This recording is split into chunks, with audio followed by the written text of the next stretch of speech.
Olá, meu nome é Tânia Barros. A você que está ouvindo pelo podcast ou assistindo vídeo no YouTube, seja muito bem-vindo ao canal Loucos por Biografias. E se você é novo por aqui e gosta de biografias, convido você a se inscrever no canal.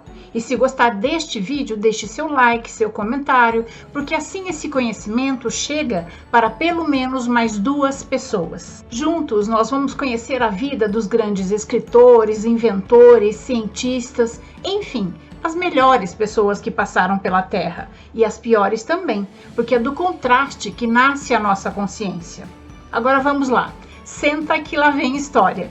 Hoje vamos conhecer a biografia da matemática, física e cientista espacial Katherine Johnson. Ela trabalhou nos primeiros voos espaciais da NASA, como Mercury, Apollo 11 e Apollo 13. Em 2016, Katherine foi incluída numa lista das 100 mulheres mais inspiradoras do mundo pela BBC. Katherine Coleman nasceu no dia 26 de outubro de 1918, em West Virginia, no condado de Granby. Era filha de Joshua e Joylette Coleman e tinha mais 4 irmãos. Seu pai trabalhava como madeireiro, agricultor e carpinteiro para o Hotel Granby e sua mãe era uma ex-professora. Desde muito cedo, Katherine mostrou talento para a matemática e seus pais enfatizaram aos filhos a importância da educação. Como no condado de Granby não existiam escolas para negros após a 8ª série, ela e seus irmãos foram cursar ensino médio no condado de Kanawha, onde hoje é a Universidade de West Virginia.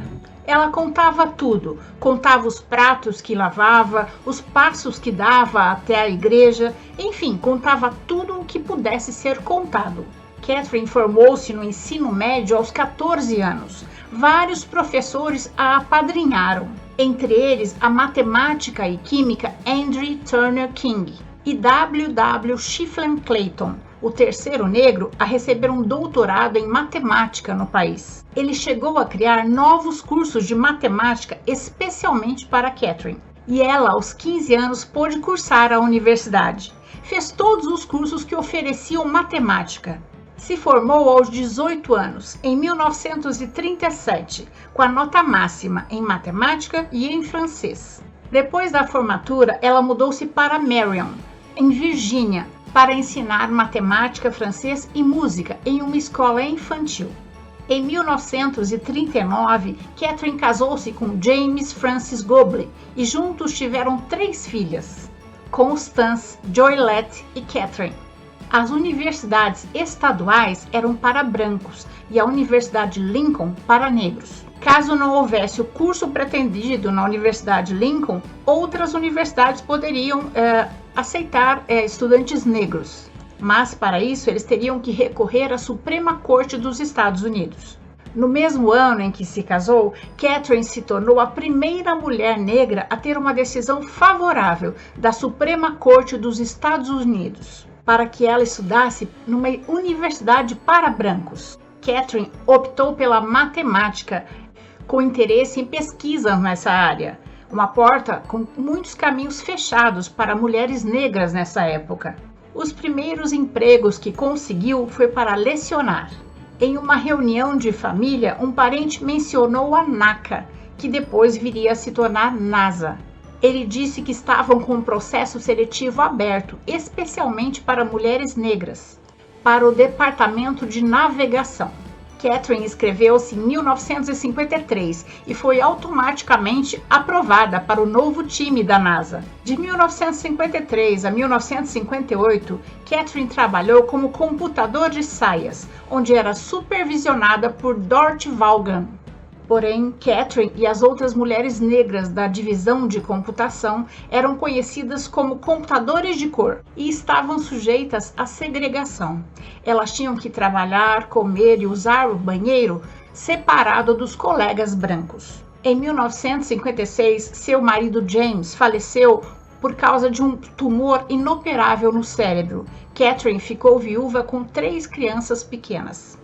3 anos depois, Katherine casou-se com o coronel Jim Johnson e continuou a sua carreira na NASA. Quando Jim foi pedi-la em casamento, ele lhe disse que sabia que pedindo-a em casamento incluía levar suas 3 filhas também.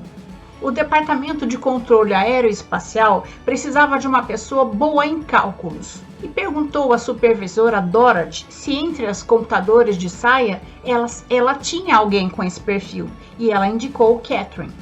Então Catherine foi recrutada para trabalhar temporariamente na seção de controles aeroespacial da equipe do Sr. Harrison, uma equipe composta só por homens brancos. As barreiras de raça e gênero atrapalharam um pouco o trabalho de Catherine, mas ela superou. O prédio da seção aeroespacial onde Catherine estava trabalhando não tinha um banheiro para negros e ela tinha que andar 800 metros, quase 1 quilômetro, cada vez que queria ir ao banheiro, de salto alto e saia justa. Quando o chefe de Catherine descobriu que ela ficava fora às vezes mais de 1 hora por causa de ir ao banheiro, ele, na frente de todos os funcionários, pegou uma marreta e tirou a placa que limitava banheiros só para brancos, dizendo: "Chega de separação. Na NASA, a urina de brancos e negros é da mesma cor." Foi na sala e tirou a cafeteira só para negros também. Ela era assertiva, pediu para o seu chefe para participar de reuniões editoriais sigilosas da NASA, onde nenhuma mulher tinha estado antes, e conquistou o seu lugar. Em 1961, Catherine, seu marido e suas 3 filhas viram pela televisão o reverendo Martin Luther King lutando pelos direitos civis dos negros. Em 12 de abril de 1961, o cosmonauta russo Yuri Gagarin foi o primeiro homem no espaço. Ele completou a órbita ao redor da Terra em 108 minutos. Os cosmonautas tinham que ter abaixo de 1,80 m e abaixo de 81 kg para caberem nas cápsulas espaciais. Catherine calculou a histórica trajetória e a janela de lançamento do foguete que partiu do Cabo Canaveral em 5 de maio de 1961, levando Alan Shepard, o primeiro norte-americano a chegar no espaço na missão Mercury. Quando os computadores da IBM foram instalados na NASA, os seus cálculos precisos não eram mais necessários e Catherine voltou para a sala dos computadores de cor. Mas, em 20 de fevereiro de 1962, no dia em que o primeiro astronauta americano John Glenn ia entrar em órbita da Terra, a bordo da cápsula espacial Friendship 7, um dos cálculos feitos pelo computador IBM não estava batendo com o computador de bordo de Glenn, e ele pediu que buscassem Kathleen onde ela estivesse. Só depois que ela tivesse refeito os cálculos do seu computador de bordo, ele estaria pronto para partir. John Glenn completou 3 dos 7 voos orbitais marcados e conseguiu ser resgatado com vida. A missão Friendship 7 deu uma reviravolta na corrida espacial entre russos e americanos, levando a NASA para a Lua em 1969.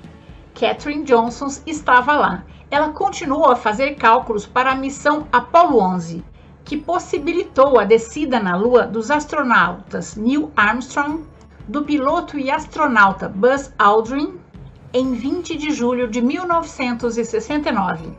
A tripulação era composta por 2 astronautas e por Michael Collins, que permaneceu no módulo de comando.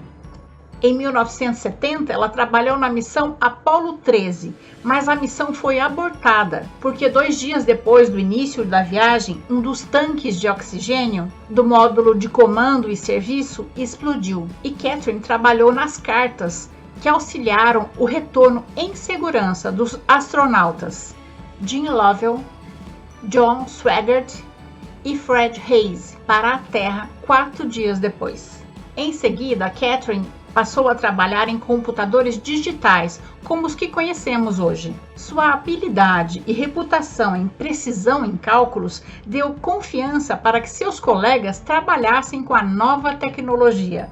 Mais tarde, Catherine ainda trabalhou no programa de ônibus espaciais, no satélite de observação terrestre e na futura missão Marte.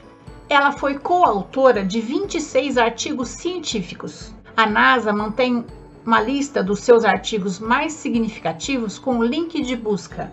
Desde 1979, antes de se aposentar na NASA, o seu nome já era citado como exemplo de pioneirismo de mulheres negras na ciência, na tecnologia, engenharia e matemática.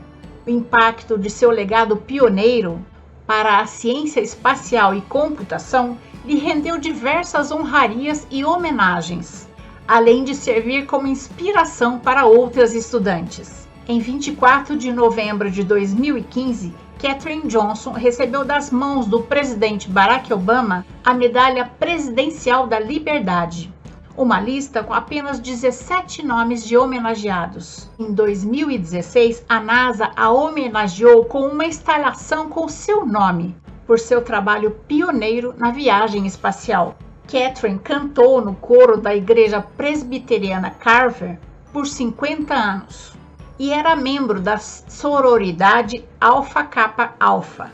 Sororidade é uma união de mulheres que compartilham os mesmos ideais. Katherine teve 6 netos e 4 bisnetos e continuou influenciando e incentivando jovens estudantes a perseguirem sua carreira em ciências e tecnologia. Katherine Johnson faleceu no dia 24 de fevereiro de 2020, aos 101 anos. E essa é a nossa história de hoje. Antes de terminar, eu gostaria muito de agradecer aos apoiadores do canal no Catarse. E se você também puder e quiser ser um apoiador do canal no Catarse, o link do nosso projeto está logo abaixo na descrição da biografia. As contribuições, por menores que sejam, me ajudam muito na manutenção do canal. Eu espero ter contribuído para que seu dia seja bom. Se você gostou, deixe seu joinha, compartilhe esse conhecimento com os seus amigos, conheça as outras histórias do canal. Ainda mais agora, durante a pandemia de coronavírus, que temos que ficar em casa. É bom estarmos ouvindo e assistindo coisas boas. O canal Loucos por Biografias traz novas biografias toda semana, em textos no Instagram, em áudio no Spotify e em vídeos no YouTube. Clique no sininho para ser avisado da próxima história. Se cuidem, hein? Não se arrisquem, não coloquem as outras pessoas em risco. Se puderem, fiquem em casa. O bem de todos depende da responsabilidade de cada um de nós. Até a próxima história.